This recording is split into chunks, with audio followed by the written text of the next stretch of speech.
welcome to the great detectives of old-time radio. From Boise, Idaho, this is your host, Adam Graham. If you have a comment, email it to me, box13@greatdetectives.net.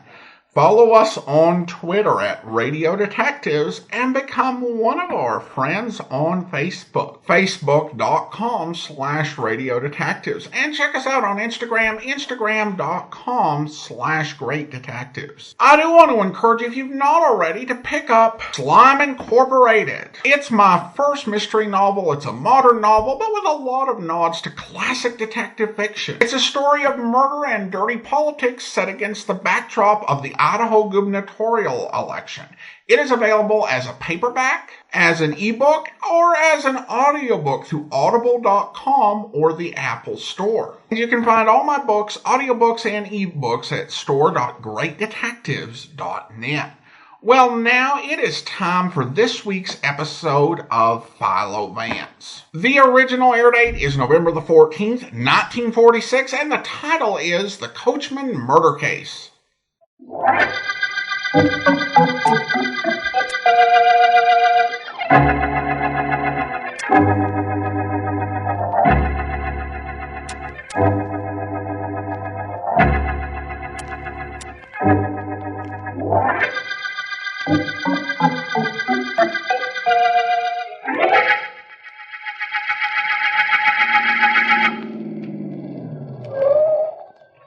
That'll be $4.20, lady. Here you are, driver. Please keep the change. Thanks, lady. You're quite welcome, I'm sure. Grace! Oh, Grace! David! What in the world are you doing here at this hour? Rather early, isn't it? You see, I have an appointment to interview your husband for my magazine this morning. Where did you come from? Oh, I've been away for a few days. My train just got in a little while ago, and I took a cab from the station. Really, darling? The fare from the station is about $2. Didn't the driver say $4.20? Did he, David? He must have come the long way. Come on to the house. Oh, I'm supposed to meet your husband out by the pool. He's going to demonstrate some tricks on trout fishing, which our readers will positively drool over. Well, that magazine of yours gives you a good living, David. I wouldn't belittle it if I were you. Come on, I'll walk to the pool with you. Well, if it gave me a good enough living, you'd be married to me. Instead of Morton? Instead of J. Morton Zachary. You think it's his money I married? It certainly wasn't because you were in love with those specimens of deep-sea fishing which are mounted in his den. Or with the fact that he was perhaps the leading authority on the use of wet Coachman flies for trout fishing. You're quite sure I would have married you if you'd had Jonathan's money? Reasonably. You know, Grace, I don't think I'll ever change about you. I think I've loved you from the first moment I saw you. Thank you. Well, here's the pool. You know, it's a sort of symbol of this whole place, all white and large. David! I see it, Grace. There's a body floating in the middle of the pool. Come on. It's Jonathan. Look what's lying on the edge of the pool. A fishing rod. A trout fishing rod. And the hook is attached to Jonathan. David, do something. I can't very well, Grace. There's nothing anybody can do for him. Now.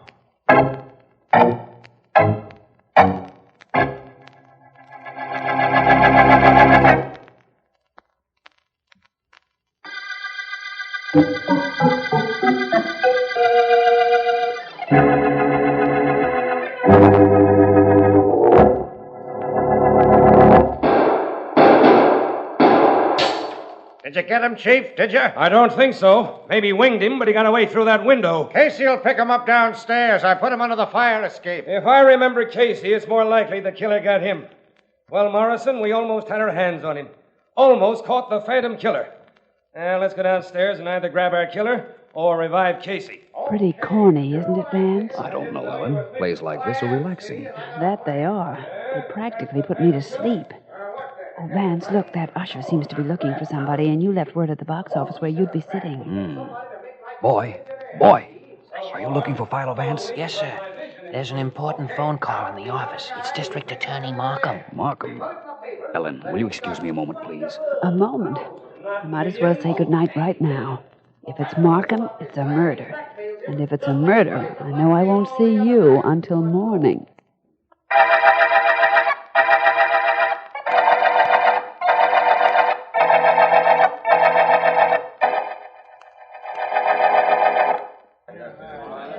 All right now. I want you men to go over every inch of the grounds. Somebody got in here early this morning and murdered Mr. Zachary and left some kind of a clue before he scrammed. Okay, now go out and find something for me. Rather excellent performance, Sergeant Heath. Resourceful homicide detective orders his men to bring him a clue. What do you expect they'll find? Nothing, D.A. Absolutely nothing. But I can't have him hanging around here at the pool either, can I? Oh, hello, Vance. Hello, Sergeant. District Attorney Markham and I just had a look at the late J. Morton Zachary. Pretty ugly knife he had in his chest. Any knife in any chest ain't pretty, Vance. Well, all I know so far is his wife and that magazine editor, David Douglas, found him. What about that fishing rod that was on the edge of the pool with the hook in Zachary's clothing? Yes, please, Heath, something about that. A prominent fisherman found dead in a pool with a rod and reel as accessories before the fact. Rod, reel, and hook, complete with Coachman fly as bait. Intriguing. I don't know about it being intriguing. All I know is I'm working on my day off. Well, the hook was attached to him, all right, and the rod lying on the edge of the pool. Why, I don't know. Or who killed him, I don't know. Glad you came, Vance. Certainly, Markham.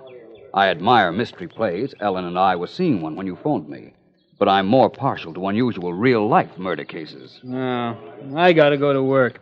Hey, Morgan. Yeah? Get in that overgrown bathhouse and see what you can find. Okay. These articles on the ground here, the ones in the sergeant's handkerchief. I imagine they were found on the dead man. So I understand. Handkerchief, wallet with nothing unusual in it, and these keys. Oh, funny thing about these keys, Vance. Wonderful example of colonial architecture, Markham. The house, I mean, and beautifully kept grounds. Vance, I was saying there's a funny thing about these keys. Yes, I know. One of them doesn't open any lock belonging to Zachary. Do you know there's a definite resemblance between colonial Now, wait a minute, Southern... Vance. How could you possibly know that about that key? It's true, isn't it? Yes, it is true. Heath tried every one of them. Each one is for some different door or Zachary's office or car. But that shiny one in the middle, that's the one that opens nothing. Only how did you know? Because it's the shiny one, Markham. Either it's a new key to an old lock, or it fits some door that was just constructed. Neither of which is very likely. Or it doesn't belong to any of Zachary's locks. Where's Mrs. Zachary, Markham? In the house. Sergeant Heath asked her to hold herself available for questioning. He wasn't thinking of my questioning, I don't suppose, but I'm grateful just the same. If you don't mind, Markham, I think I'll join the lady.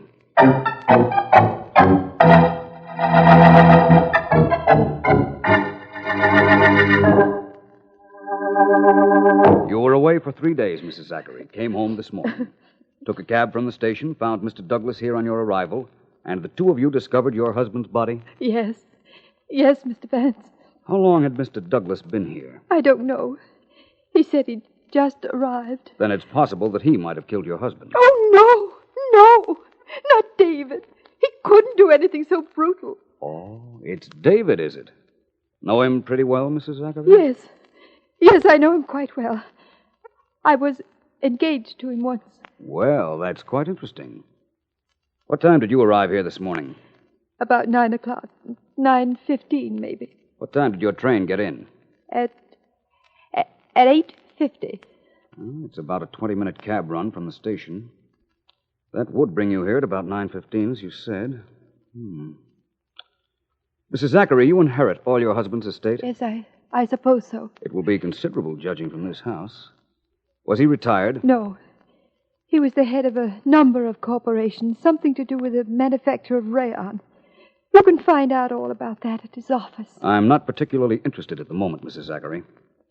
Where can I find David Douglas?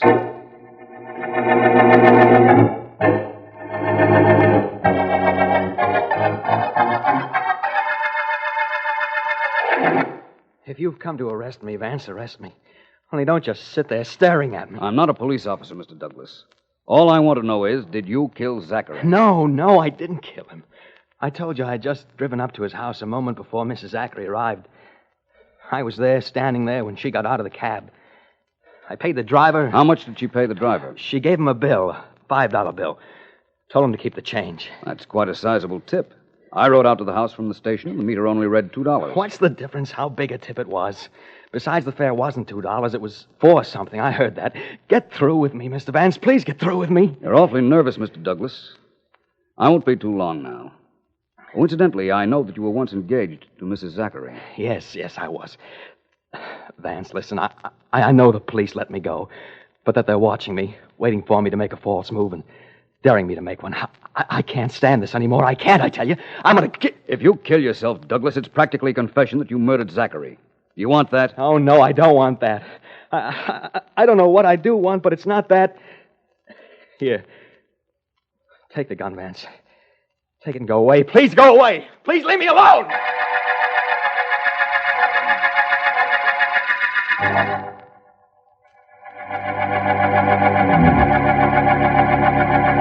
Thank you very much, sir. Goodbye. Well, Ellen? Well, Vance, you were right in your hunch. The railroad information just told me that there is no 8:50 train that Mrs. Zachary could have taken. There was a 7:50, though.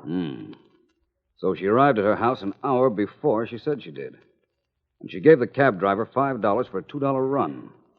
Well, let's see now. She could have arrived at her home about 8, killed her husband, had the cab driver wait, then drive her around a while, and back to the house in time to meet Douglas. Oh, got yourself a prospect, Vance? 3 prospects. Mrs. Zachary, David Douglas, and a certain Hastings. What, may I ask, are Hastings? They're people. And this particular one is George Hastings, assistant to the late Mr. Zachary. Have you seen him yet? No, I tried to, but he sent out word that he was too busy. I think I have an idea how to talk to him, though. It seems important to find out just what Zachary's rayon business means. Well, when you get that certain look on your face, you mean business yourself. A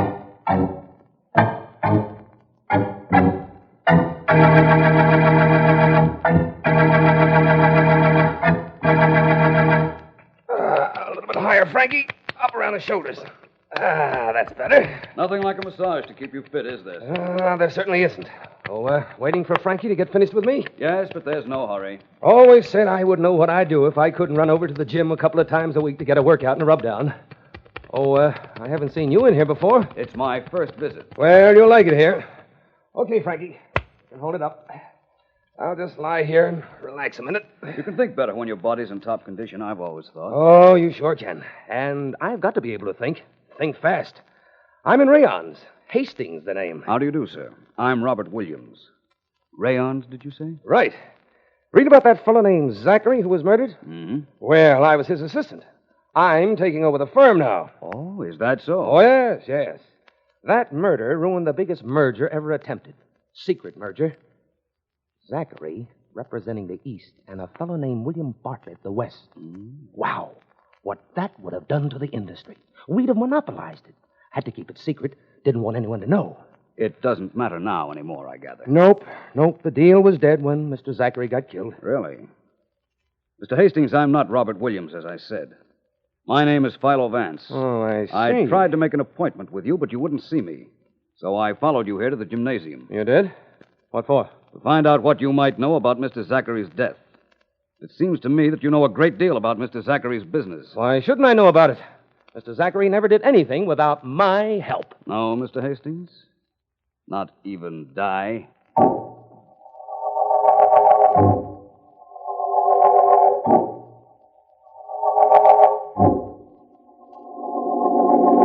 I'm glad you came with me to pick up this David Douglas, D.A. I like having you along on cases when Vance isn't along with you. I don't know why that is, Heath. Vance never objected to you. Why should he object? I never outsmarted him, did I? This is the Douglas apartment right here. Wait a minute. I'm pretty sure he did it, D.A. Just found out he was engaged to Mrs. Zachary before she married her husband in that rod and reel business. That'd be right up his alley. Come on, open up in there. Open up. Oh, that shot came from Douglas' apartment. Break down the door, Heath. Here, I'll help you. All right. Once more, and I think we've got it, Heath. All right. You're in, D.A. Oh, a little late. Look at him. Still holding the gun, too. Look around the apartment, Heath. And while you're at it, you might look around for another suspect who had as good a motive and opportunity to kill Mr. Zachary as the late David Douglas.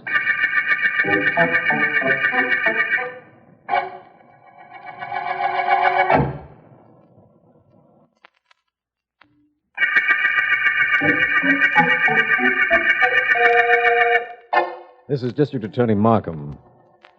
The Coachman murder case opened when millionaire sportsman J. Morton Zachary was found dead in his swimming pool, a fishing knife in his heart, and a rod and reel and hook complete with Coachman fly attached to him.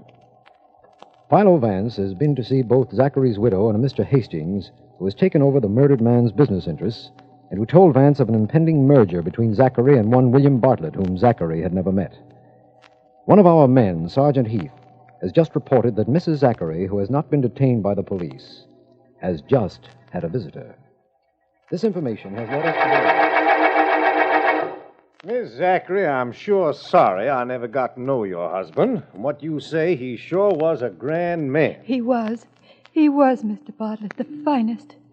It was nice of you to come down, especially since you'd never met either of us. You had to come, ma'am. Was going to be your husband's partner. I beg your pardon. Oh, shucks, ma'am. Nobody knew about it except him and me. We was going to have our first meeting up at my place, a meeting set up for today, and get real organized. Sure was a shame. Well, now, ma'am, if there's anything I can do... This is terribly rude of me, I know, but may I please come in? Mr. Vance. I apologize deeply for this intrusion. I did knock on the door, but nobody answered, and the door was open. Mr. Vance, this is Mr. Bartlett. How do you do? How are you, son? Glad to meet you. I wished it was under different conditions, but I'm glad to meet you. I was just going in case you got something to talk to Miss Zachary private-like. I'd like to talk to you, if you don't mind, Mr. Bartlett. Me, son? About what? About that merger you and Mr. Zachary were planning. Well, how'd you hear about that? I didn't even know about it until just now, Mr. Vance. A private investigator makes it his business to find out things that people in general don't know. In this case, it wasn't very difficult. Well, son, what do you want to know about the merger? Oh, I guess just why you were merging and some of the details. Well, why? Because we've been cutting each other's throats, Zachary and me, for years. One way to stop being competitors was to become partners.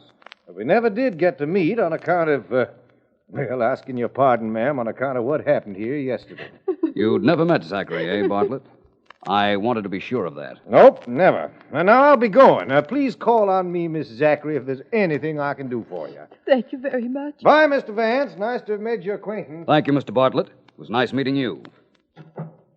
Now, Mrs. Zachary, I think it's time you and I had a little understanding. According to what I've found out, you arrived here yesterday morning a little after 8 o'clock, not 9:15 as you said. You found that out? Yes. I also found the cab driver who took you out here from the station. He said he drove you here twice. Once about 8, then he waited for you, drove you around a while, and then back, at which time you met Dave Douglas here.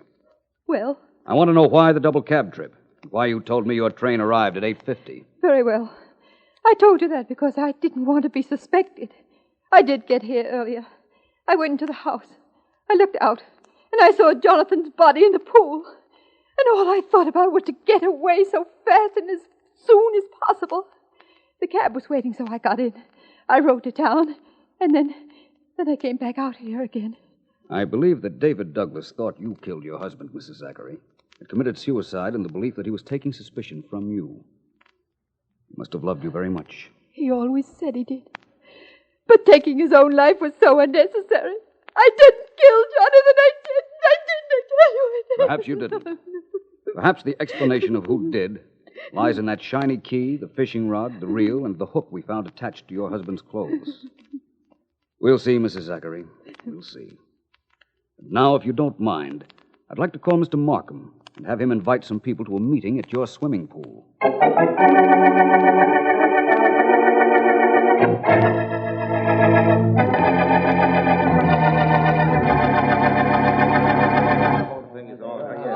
Please, everyone, may I have your attention? Want me to keep him quiet, Vance? No, Sergeant Heath, thank you just the same. Now, we are in what I imagine was a combination bathing cabin and trophy room. Is that what it was used for, Mrs. Zachary? Yes, Mr. Vance, that's right. All of you can see that there is fishing equipment, mounted fish, and fishing knives in this room. And that one of the fishing knives is missing from the box on my right. That is the State's Exhibit A. It's the knife that killed Mr. Zachary. Vance, must you go into all the terrible details? I'm sorry, Mr. Hastings. Now, you'll notice that there's a door leading from this cabin to the pool. It's only a few short steps. Mr. Vance, I sort of wish you'd stop wasting time and get down to cases. I will, Mr. Bartlett, all in good time.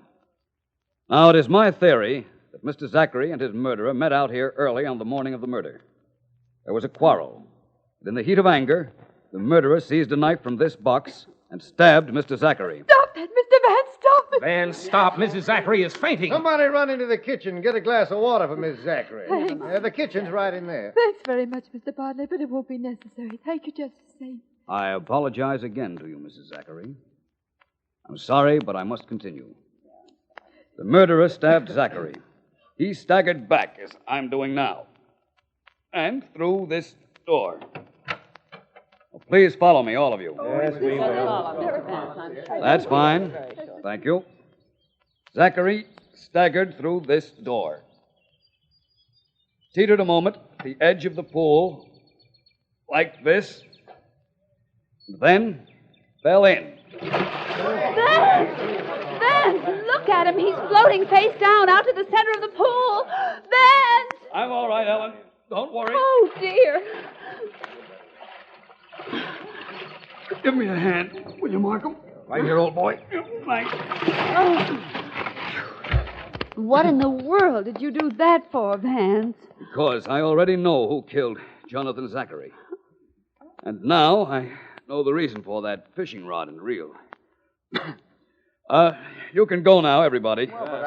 Thank you for coming here. And the murderer, well, I want to thank him for giving himself away.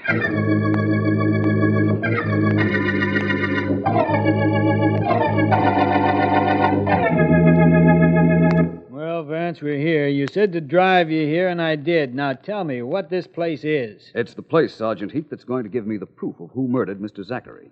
It's a hunting lodge. Look, you said after you fell in the pool that you knew who did it. I still know, but I need proof. You brought the key, Sergeant? The shiny one we found in Zachary's pocket? Sure. Only what makes you think it's going to open a door you never saw before? I'm the positive type. Come on, let's try it. Come on, Heath, if you want to watch. I'm coming, Vance. Okay, there's the front door. Go ahead. One key, one little lock, one little turn. Having trouble, Vance? It doesn't seem to fit. Can't understand this. Wait a minute. This lock is brand new. So? So maybe it's been changed since the murder. Heath, drive me to the nearest town so I can find the nearest locksmith. I refuse to admit a little luck can make me so very wrong.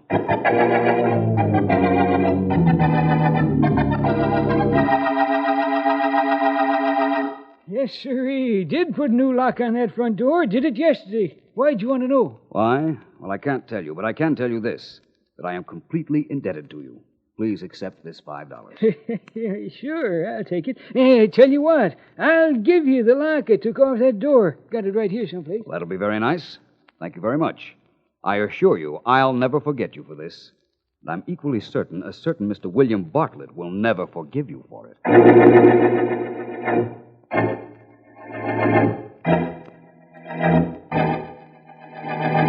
Now, look, Bartlett, it's 4 hours since we've held you here at headquarters. We've told you how we know you killed Zachary. Now, you tell us why you did it. I don't see why the why is bothering you so much, Sergeant Heath. Bothering me? Of course it's bothering me. We know you got down to Zachary's early on the morning you murdered him. You do, eh? Sure. And after you stabbed him and the body fell into the pool, you remembered that the key to your hunting lodge was in Zachary's clothes. So you grabbed the rod and reel. It was only a trout fishing rod, but you figured it'd be strong enough, and you threw the line out toward the body. Did I? Yeah, you did. The hook caught on Zachary's clothes. You started to reel in the line when you heard Mrs. Zachary arrive, so you dropped everything and ran. Why would I go through all that procedure, Sergeant Heath, just to get back a key? Why shouldn't Mr. Zachary have a key to my hunting lodge? Because, according to your own story, you were never supposed to even have known him. That's why. And that key tied you up to the corpse, but good. That little description I gave you just now, that's the way it happened, wasn't it? Who saw me? I can't tell you that. Why did you kill him, Bartlett? He tried to trick me with a framed contract. I wasn't to be a partner, just an employee. We fought about it, and that's how it happened. He had the key to my hunting lodge because we had to have a secret place to meet before anybody in the industry thought we even knew each other. I had to get the key back, just like you said. Heath, tell me, who was it saw me? Mrs. Zachary? Tell you the truth, Bartlett, nobody saw you. Nobody? But they must have. You knew the whole story. If nobody saw me, how'd you know? I didn't know. Philo Vance knew. But how he knew? Well, you can search me.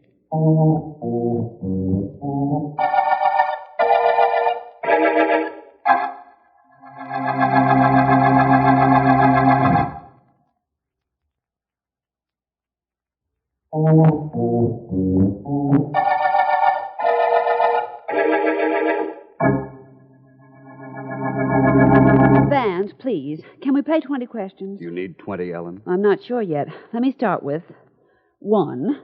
How did you know it was Bartlett? Well, Bartlett said he'd never met Zachary. Yet he knew where the kitchen of the Zachary house was.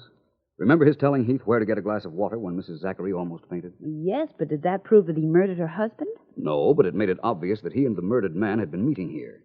And if they had been meeting here, it might be that they'd met at Bartlett's lodge.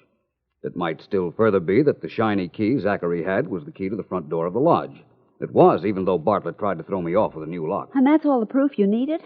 Well, I helped a little. I stayed away when you went to Bartlett's lodge, didn't I? Yes, you did. You know, someday, Ellen, our little enterprise here will be reading Vance and Deering, private investigators. I can see it just as plain. Now, I can see something even plainer than that. I can see that we're at the end of the Coachman murder case.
Welcome back. I actually thought Heath got off a pretty good line when Vance was essentially pointing out, saying, "Oh, that looks like an ugly wound." And he says, "Any knife in any chest ain't pretty." And that's like true. Yeah, fatal knife wounds never looks nice. But it's one of those things that they say in murder mysteries at crime scenes all the time.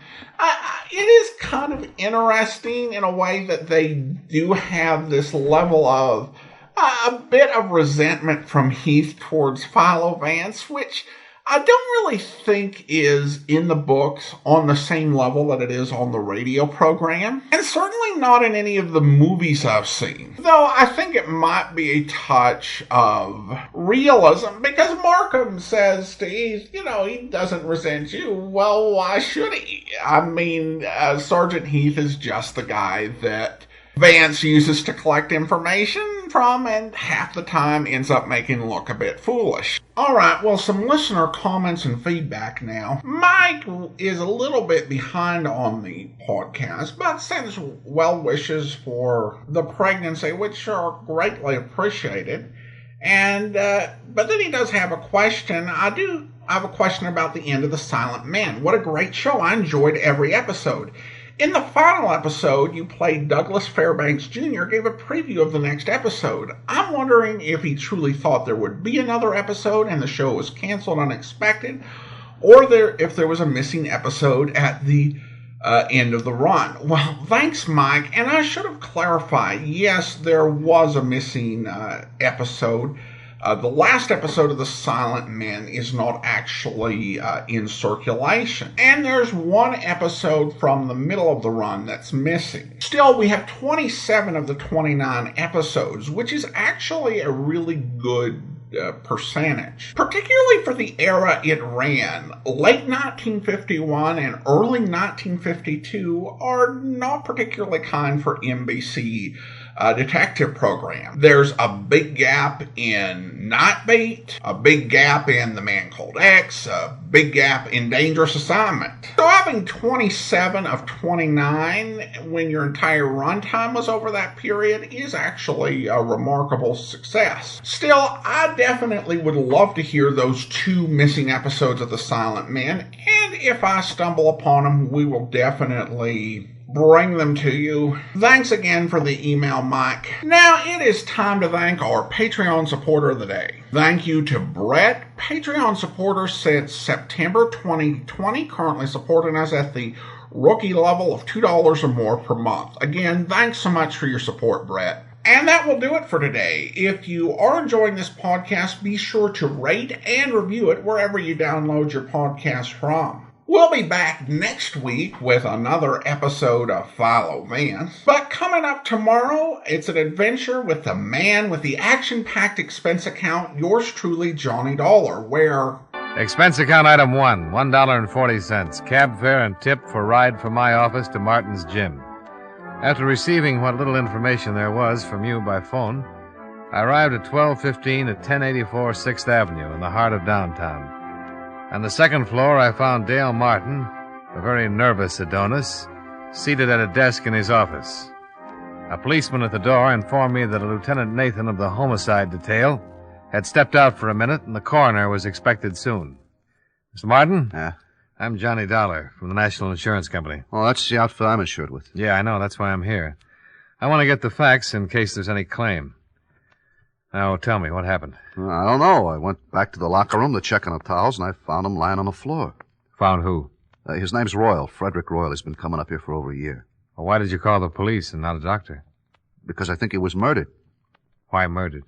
I've seen a lot of accidents around this gym, but never saw anything like this. It wasn't an accident. What makes you so sure? Well, it looked like his neck was broken. I hope you'll be with us then. In the meantime, do send your comments to box13@greatdetectives.net. Follow us on Twitter at Radio Detectives and become one of our friends on Facebook. Facebook.com/Radio Detectives. From Boise, Idaho, this is your host, Adam Graham, signing off.